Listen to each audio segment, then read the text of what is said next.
Essa pergunta está ligada diretamente com a questão anterior, que é o que a gente estava falando de alguns problemas que podem acontecer, né? O underpitching é justamente fazer a inoculação, que é colocar a quantidade de levedura abaixo do calculado, abaixo do que seria necessário para ter uma fermentação saudável. Quando a gente tem uma inoculação de levedura abaixo do necessário, quais são os problemas que podem acontecer? A gente tem fermentação lenta ou fermentação presa, que é stuck fermentation, que eles chamam. Então, eu fiz o cálculo, montei minha receita ou comprei uma receita pronta que falava que teria que chegar a 1010 de FG, de densidade final, né? E aí chega lá em 1020, ela trava e não desce mais.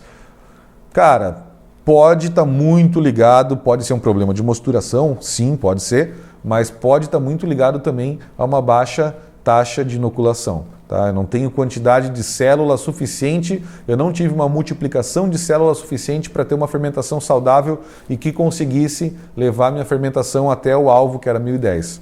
Isso é muito comum. Outro problema, perfil de sabor alterado. Quando a gente tem uma inoculação baixa, também a gente gera muito éster.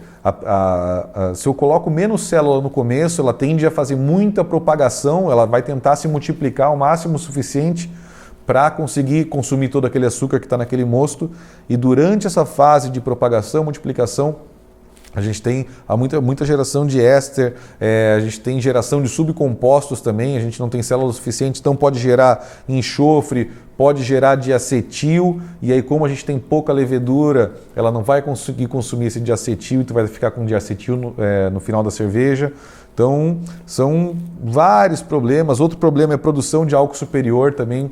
Quando a gente não tem levedura suficiente, é mais um problema, é aquele sabor de álcool forte que tu cheira a cerveja, tu sente álcool, isso vai te dar uma dor de cabeça desgraçada, não é legal. Então, são pontos importantes, por isso que eu ressaltei bastante essa questão de fazer a taxa de inoculação correta. Tá?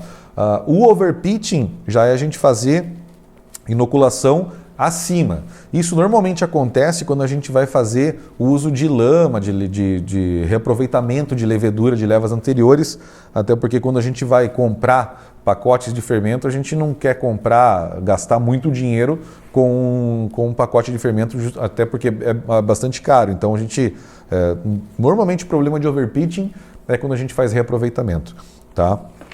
Que aí sim a gente vai ter muito mais levedura do que normalmente o necessário, mas isso não tende a ser um problema tão grande, tá? Para a gente começar a ter problema por questão de overpitching, a gente tem que usar muito mais levedura do que o necessário.